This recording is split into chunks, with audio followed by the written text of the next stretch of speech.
Mostly thermal है, आगे thermal nuclear region हर तरीके से कर सकते हैं। हाइड्रो पावर प्लांट, फिर सबस्टेशन आते हैं जो कि स्टेप अप करते हैं, फिर ट्रांसमिशन है, सबस्टेशन से आएंगे स्टेप डाउन करेंगे, फाइनल हमारे टावर्स हैं वहां से कंज्यूमर्स को डिस्ट्रीब्यूशन होगा।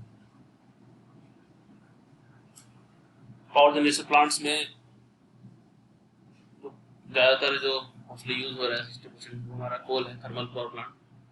उसका बेसिक लेआउट है ये, इसका हिसाब किताब आपको पता है, तो जनरेशन में भी पड़ा हुआ है, हर जगह पड़ा है कैसे कैसे हमारा थर्मल पावर प्लांट काम करता है। मेन यहाँ पे जो हमको पढ़ना है अभी, एक जैसे कि यहाँ पे overall efficiency range from 28% to 35% depending on the size of operation practice and capacity of utilisation. तो ये जो एफिशिएंसी है, आगे हम बात करेंगे कि हम पहले जनरेट करते हैं, जनरेशन हमारा कितना है, कुछ 11 kV से 33 kV तक मैक्सिमम। उसके बाद स्टेप अप होगा, स्टेप डाउन होगा, सारी चीज ट्रांसमिशन होगा।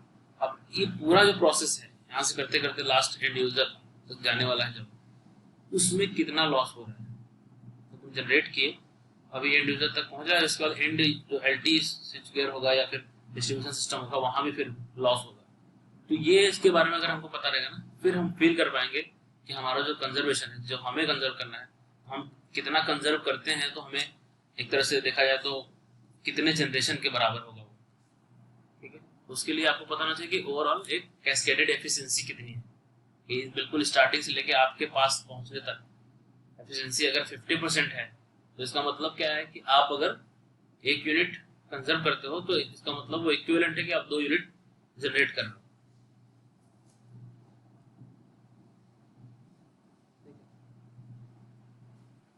ये 1133 के भी हम जनरेट करते हैं, फिर उसके बाद ट्रांसमिशन होता है उसका 220 400 के पे। सब ट्रांसमिशन नेटवर्क्स हमारे ये सारे हैं, 132 के भी, 110 56 के भी, और उसके बाद फाइनली डिस्ट्रीब्यूशन है 11 के भी, 6.6 के भी और 3.3 के भी। ये आप लोग को आइडिया है। हमको पता है कि हम हाई वोल्टेज पे क्यों करते हैं, ये बेसिक चीजें हैं, हमने पढ़ा हुआ पावर सिस्टम में भी और जनरेशन में भी, कि करंट लो रहे, क्योंकि लॉन्ग डिस्टेंस हमको ट्रेवल करना है, तो लॉसेस कम से कम हो, इसलिए इतना हाई वोल्टेज हम इतना ट्रांसमिट करते हैं। तो स्टेप अप ट्रांसफार्मर्स हैं, हमारा हाई करते हैं, सब बेसिक चीजें हैं। ठीक है, कैस्केड एफिशिएंसी एक टर्म है, ये बड़ा इंपॉर्टेंट हो जाता है अगर आपको फील करना है कंजर्वेशन का क्या इंपॉर्टेंस है। तो अब यहाँ थ्योरी है, मैं तुमको सीधे एफिशिएंसी बताता हूँ। तो ये कुछ एफिशिएंसी स्टेप वाइज अगर देखा जाए, तो जनरेशन में हमारी एफिशिएंसी कुछ 28 से 35% है, जो कि हमने भी देखा थर्मल प्लांट की। तो प्लांट की कैपेसिटी पे डिपेंड करता है लगभग कितना है, 28 से लेकर 32 तक जनरेशन तुम्हारा जो प्लांट है उसकी एफिशिएंसी। उसके बाद जो फर्स्ट स्टेप अप होता है, उसकी एफिशिएंसी आपकी कुछ 99.5% है। मालूम है ट्रांसफार्मर से ही है, ट्रांसफार्मर लगा है वहाँ पे स्टेप अप करने के लिए, तो कुछ 0.5% लॉस होता है, बाकी इतनी एफिशिएंसी उसकी है। फिर जो ट्रांसमिशन होगा, एचवी ट्रांसमिशन, वहां पे आपकी कुछ 1% लॉस है, तो उसकी एफिशिएंसी भी 99% है। फिर एचवी ट्रांसमिशन होगा, सब ट्रांसमिशन को बोलते हैं, बाकी आगे चीजें होंगी, तो उसकी एफिशिएंसी कुछ 97.5% है। तो ये आपको डेटा इस तरह से रिप्रेजेंट करेंगे जब आएगा कैस्केड एफिशिएंसी क्या होती है, तो हर एक स्टेप का स्टेप वाइज कि इतने रेंज भी बताइए, जैसे कि ट्रांसमिशन है EHV कितनी होती है, EHV 400 केवी 800 केवी वाली, HV कितनी है तो हमारे 220 400 केवी, इसमें 97.5% एफिशिएंसी है, उधर 2.5% लॉसेस है।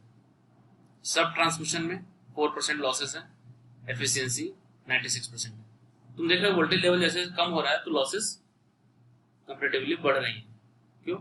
वोल्टेज लेवल कम होगा तो फिर करंट बढ़ेगा, सेम पावर हमको डिलीवर करना है, अगर same amount of power deliver करना है तो वोल्टेज अगर घटेगा तो करंट बढ़ेगा, तो ऑब्वियसली लॉस बढ़ेगी, तो डिस्ट्रीब्यूशन में हमारा लॉस ज्यादा ही होगा। तो सब ट्रांसमिशन का 66 132 केवी और वहां लॉस आपका 4% है और एफिशिएंसी 96%। फिर डिस्ट्रीब्यूशन में आते हैं, स्टेप डाउन ट्रांसफार्मर लगे होंगे, ये सब लगे होंगे 1133 केवी स्टेप, वहां भी 0.5% लॉस है, 99.5% एफिशिएंसी है। क्यों ये 99.5 क्या आ रही है? ट्रांसफार्मर की ट्रांसफार्मर की एफिशिएंसी उनको पता है कितनी होती है। फिर जब प्राइमरी डिस्ट्रीब्यूशन में हम जाएंगे तो वहाँ लॉसेस सबसे ज़्यादा है 5% और आपकी एफिशिएंसी हो जाएगी 95%। तो ये डिस्ट्रीब्यूशन तक का है एफिशिएंसी। तो अगर आप कैस्केड एफिशिएंसी की बात करें तो आप सारी एफिशिएंसी को मल्टीप्लाई करिए। तो सारी एफिशिएंसी को हमने मल्टीप्लाई किया ऐसे 0.995 0.99 तो टोटल एफिशिएंसी अभी तक एंड यूजर प्रेमिसेस घर में हमारे मतलब अभी जो फाइनल डिस्ट्रीब्यूशन नेटवर्क है वहां तक नहीं पहुंचा। उस प्राइमरी डिस्ट्रीब्यूशन के बाद तक हमारे 87% एफिशिएंसी है। अब इंडस्ट्रियल एंड यूजर, और वहां क्या क्या है इंडस्ट्रियल एंड यूजर परमिसेस में? अगेन प्लांट नेटवर्क है, उसमें ट्रांसफार्मर है, switch gear, line and cables हैं, लोड ब्रेक स्विचेस है, कैपेसिटर भी है। तो बहुत सारे एलिमेंट हमारे जो एंड यूजर हमारा इंडस्ट्री है वहां पे लगे हुए हैं। इस तरह से एक बेसिक लेआउट है।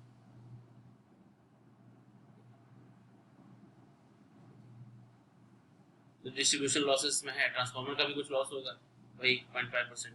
डिस्ट्रीब्यूशन लॉसेस होंगे 1 से 6%। मोटर लगे होंगे, मोटर की एफिशिएंसी है 85 से 96%। तो इस तरह से यहाँ भी कुछ एफिशिएंसी कैस्केडेड होगी पुराने उसमें हमारे। तो फाइनल जो एफिशिएंसी आपको मिलेगी ये कुछ 50% यहाँ दिख रहा होगा। फाइनल जो कैस्केड एफिशिएंसी है कुछ मल्टीप्लाई करके जो अभी तक आए हम वहां तक, उसके बाद जो डिस्ट्रीब्यूशन नेटवर्क फाइनल होगा तुम्हारा एंड यूजर इंडस्ट्री का, उसको भी अगर उसके सारे एलिमेंट का लॉसेस ये सब मिला ले तो फाइनल एफिशिएंसी आपकी 50%। कहाँ से? जनरेशन से लेके आप फाइनल जो यूज कर रहे हैं। तो इसका मतलब कि 1 यूनिट आप अगर सेव करते हैं एंड यूजर जो भी है तो वो इक्विवेलेंट है कि आप 2 यूनिट जनरेट कर रहे हैं अगर एफिशिएंसी हमारी 50% है। तो कई बार ऐसा नहीं सोचना चाहिए, जैसे पहले बात कर रहे थे कि हम कहीं सेव करते हैं एसी पंखा अपना बचाना चाहते हैं तो सिर्फ हमारे तक सीमित नहीं है वो कि हमारा पैसा बच रहा है, हमारा बिल बच रहा है। आपका सेंस ऐसा होना चाहिए कि एक ग्लोबल, एक हमारा नेशनल लेवल पे हमारा जो भी जनरेशन का कैपेसिटी है वो हम बढ़ा रहे हैं या वहाँ हम एक तरह से जनरेट कर रहे हैं, इक्विवेलेंट है। जनरेशन तो है वो फिक्स है, वो तो कर नहीं सकते, ज्यादा बढ़ा नहीं सकते। जितना कोल है वो कोल है, जितना प्लांट है वो है। तो कहीं ना कहीं हम अगर 1 यूनिट सेव कर लेते हैं इस तरह से तो 2 यूनिट जनरेट करने के बराबर है। तो फिर जरूरी नहीं है कि हम अपना ही सेव करें और अपना बिल कम करें, इतना काफी है। कहीं भी आपको लगे स्कोप मिले, कहीं भी किसी भी बिल्डिंग में है, किसी भी अपने इंस्टीट्यूट में है, कहीं भी है, होटल्स में जा रहे हैं, होटल में भी हमने कई बार बात किया ना क्लास में कि होटल में जाते हैं तो लोग भाई पैसा दिए हैं तो पूरा ऐसे चलाएंगे, सोलर चलाएंगे, फुल करके रहेंगे। तो सब जरूरत नहीं है। वहां भी आप सेव करके अपना पैसा तो ठीक है, बाकी पूरा अगर देखें नेशनली और ग्लोबली भी आप कहीं ना कहीं जनरेशन में हेल्प करें। तो उस तरह का माइंडसेट रहना चाहिए। छोटा माइंडसेट नहीं रहना चाहिए कि बस हम पैसा दिए तो हम वसूल करेंगे, चाहे हमारा घर का बिल है जो पैसा आ रहा है हमारा पैसा चलाएंगे जैसे चलाना है। तो सिर्फ तुम्हारा पैसा इफेक्ट नहीं हो रहा, उससे बहुत कुछ इफेक्ट हो रहा है। ठीक है, फिर आता है इलेक्ट्रिसिटी बिलिंग।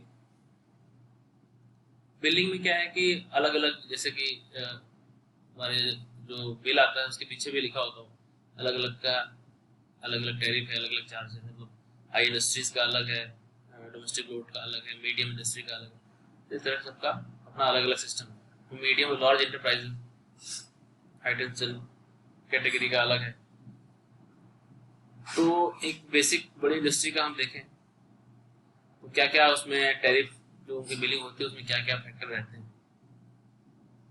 ये एक क्वेश्चन आता है क्या, सीधे सीधे तुमको पॉइंट वाइज लिख देना।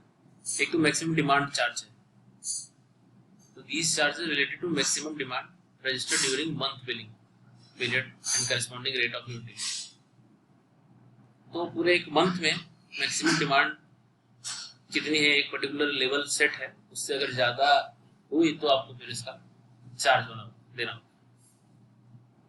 सेकंड है एनर्जी चार्जेस। तो एनर्जी चार्ज पता है जितना कंज्यूम करेंगे किलोवाट आवर के हिसाब से चार्ज देना है।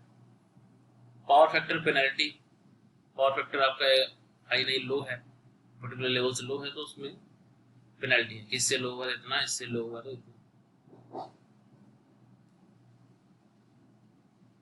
फ्यूल कॉस्ट एडजस्टमेंट चार्ज, ये तो बड़े इंडस्ट्रीज के लिए है, increasing fuel expense over the base reference value. बाकी इलेक्ट्रिसिटी ड्यूटी चार्ज, ये भी अलग अलग किसी पे रहता है किसी पे नहीं रहता है, ये हर जगह एप्लीकेबल नहीं है। मीटर रेंटल सब जगह रहता है। Lighting and fan power consumption is often at higher rates, इनका अलग से कई बार इंडस्ट्रीज में इनका अलग से हायर रेट पे रहता है, इनका जो भी टैरिफ बनेगा, बाकी नॉर्मल लोड का अलग। Penalty for exceeding contract demand, contract demand अगर एक्सीड करते हैं तो उसके लिए पेनल्टी। और surcharge if metering is at LT side, metering हमारी ज्यादातर एसटी साइड में होनी चाहिए, एलटी साइड करते हैं तो भी आपको उसमें सरचार्ज लगेगा। तो इसमें मेन फोकस हमारा होने वाला है कि ये मैक्सिमम डिमांड, जो पहला टॉपिक वो था कि मैक्सिमम डिमांड चार्ज, ये क्या है, क्यों लग रहा है, और इसको फिर कैसे हम अपना बचाएंगे। इंडस्ट्रीज की बात करेंगे तो मैक्सिमम डिमांड कैलकुलेट कैसे करता है, तो वो भी हम डिस्कस करते हैं अभी। एक पर्टिकुलर मान लो इतना केवी मैक्सिमम डिमांड होना चाहिए, उससे ज़्यादा अगर आप करते हैं तो कहीं ना कहीं आप डिस्टर्ब कर रहे हैं, ग्रिड को डिस्टर्ब कर रहे हैं, तो उसलिए उस पेनल्टी कुछ रखा हुआ है। बहुत सारे टैरिफ पेनल्टी रखते हैं या फिर रिवॉर्ड्स भी रखते हैं, यूटिलिटी अलग अलग यूटिलिटी अपना अपना करती है। जैसे कुछ लोग पीरियड्स का रखते हैं, ऑफ पीरियड्स, ऑफ पीक पे है और उसमें आप यूज़ करते हैं तो उसको कुछ सब्सिडी भी रखा हुआ होता है कि रात में यूज़ करेंगे आप इतना तो उसके लिए सब्सिडी है केवी डिमांड, दिन में करेंगे तो पेनल्टी है। तो सबका अपना अलग अलग कुछ स्कीम रहता है हर इंडस्ट्री का। तो ये आप मैक्सिमम डिमांड कैसे करते हैं, मान लो ये क्या होता है, हर आधे घंटे का एक नहीं है कि पर्टिकुलर एक इंस्टेंट पे मैक्सिमम डिमांड क्रॉस कर गया तो तुम्हारा बस पेनल्टी लग जाएगा, ऐसा नहीं है। ये पूरा एक इंटीग्रेटेड टाइम इंटीग्रेटेड डिमांड, मतलब आधे घंटे का एक तुमको रिकॉर्डिंग लेंगे, उस आधे घंटे में अगर तुम्हारा एक पर्टिकुलर डिमांड से कम ज़्यादा है तो वो लगेगा। रीडिंग पूरा एक महीने का लेंगे, लेकिन एक महीने में आधे आधे घंटे की ऐसी बहुत सारी रीडिंग है और उसमें से किसी भी आधे घंटे वाले क्यूमुलेटिव रीडिंग में अगर आपका मैक्सिमम डिमांड ज़्यादा हो गया प्रीसेट वैल्यू से तो फिर उसका आपको पेनल्टी है। किस तरह से होगा, जैसे मान लो एग्जांपल है कि 2500 केवी डिमांड आया 4 मिनट के लिए, फिर 3600 केवी आया 12 मिनट के लिए, फिर 4100 आया कुछ 6 मिनट के लिए, फिर इतना आया 8 मिनट के लिए। तो उसको ऐसे कैलकुलेट करेंगे 2500 into 4 3612 4100 into 6 divide by total 30 minute के लिए देख रहे हैं तो आया तुम्हारा ये 3606.7 केवी। ठीक है, तो ये है तुम्हारा मैक्सिमम डिमांड।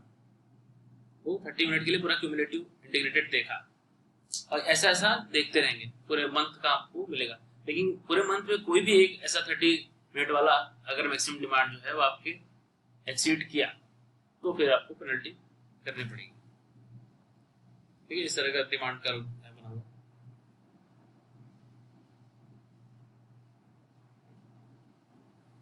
पीक आपका अगर एक्सीड कर गया तो आपको पेनल्टी लगनी पड़ेगी।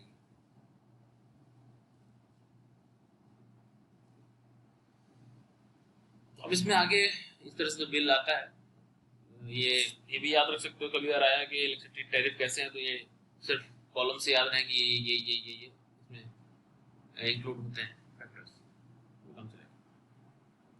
नेक्स्ट सबसे इम्पोर्टेंट टॉपिक आपका इसमें है कि electrical load management maximum demand control. ठीक है, मैक्सिमम डिमांड का पेनल्टी लग रहा है तो कंट्रोल कैसे कर सकते हैं, तो ये सबसे इम्पोर्टेंट क्वेश्चन है इस पर्टिकुलर हमारे यूनिट से कहें तो इसमें ये क्वेश्चन आता है, आने का चांस भी है क्योंकि एक थोड़ा सा इसमें कॉमन सेंस भी है। आप इसमें कॉमन सेंस भी लगा सकते हैं कि भाई हम कैसे कैसे अपना डिमांड जो है वो मैक्सिमम डिमांड जो जाता है वो कैसे रिड्यूस कर सकते हैं या फिर एक पर्टिकुलर लेवल जो भी है उससे कम ही रहे तो अच्छा है।